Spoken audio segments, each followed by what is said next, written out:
आहे, लाडक्या भावांचा आहे, लाडक्या शेतकऱ्यांचा आहे आणि लाडक्या वारकऱ्यांचा, या तमाम साधू संतांचा हा गौरव आहे। आणि त्याचबरोबर गोमातेला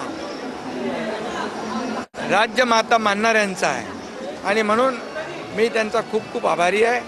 खरं म्हणजे हजारो भाविक इथे येत आहेत, दररोज त्यांचं प्रवचन ऐकत आहेत।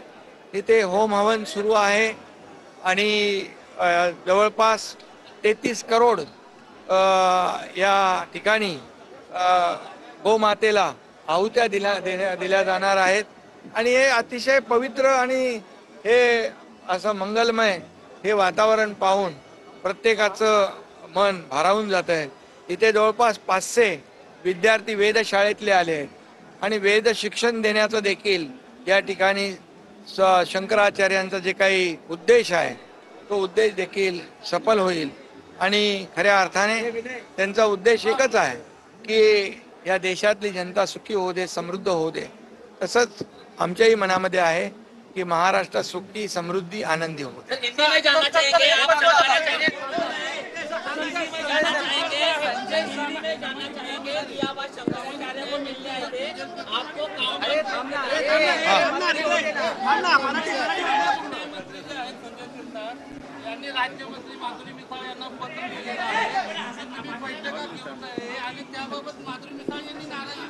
मी त्या बाबतीमध्ये तपासून घेतो।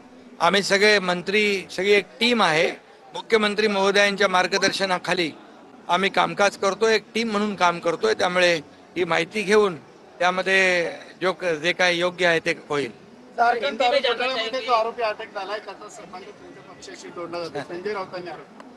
अरे ज्याचं तोंड मिठीमध्ये गाळामध्ये गेलंय, जे गाळामध्ये रुतलेले आहेत, या रस्त्यामध्ये खड्ड्यामध्ये पैसे खाणारे लोक आहेत, हे कोविडच्या खिचडीमध्ये चोरी करणारे लोक आहेत, लोकांच्या तोंडातला घास पळवणारे लोक आहेत, त्यांनी काय आम्हाला शिकवावं? जो झारखंडमध्ये जे काय गुन्हा असेल, जे काय घोटाळा असेल त्याची चौकशी ते सरकार करेल आणि दूध का दूध पानी का पानी होईल। त्यामुळे जिनके घर शीशे के होते दुसरे के घरों को पत्थर नहीं फेका करते। आम्ही स्वच्छ आहोत आणि यांना या मुंबईतल्या जनतेने पाहिलेलं आहे। गेले 25 वर्ष मुंबईला लुटलेलं आहे आणि ते आमच्यावर आरोप करतायत, हे दुर्दैवी आहे। हिंदी में जानना चाहेंगे, आज आपको शंकराचार्य को मिलना है, आपको गाँव में उन्होंने कहा। हाँ, शंकराचार्य जी है जो अभिमुक्तेश्वरानंद जी, ये जब मैं मुख्यमंत्री था तब मीरा भाईंदर में इनका कार्यक्रम था, तो मैंने कहा था सीएम मीन्स कॉमन मैन, तब उन्होंने कहा था सीएम मीन्स काउज मैन। ये उन्होंने मुझे जो कि पदवी दिया है, इसलिए मैं उनका आभारी हूँ। और वो अभी जो उन्होंने अपने मुखों द्वारा जो मेरा गौरव किया है, इसलिए मैं उनका आभार व्यक्त करता हूँ। उनके ग्रंथ में मेरा नाम गो भक्त के रूप में लिखा जाएगा, ऐसा उन्होंने कहा है। ये भी मेरे लिए बहुत बड़ी सौभाग्य की बात है।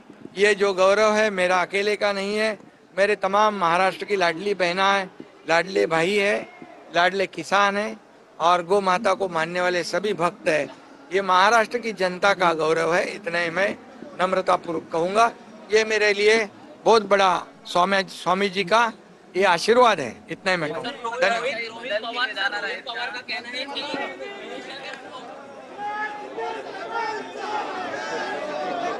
संजय राऊतांच्या आरोपांवर एकनाथ शिंदे यांनी चांगलाच पलटवार केलाय। घोटाळे करणाऱ्यांनी आम्हाला शिकवू नये असं एकनाथ शिंदे यांनी म्हटलंय।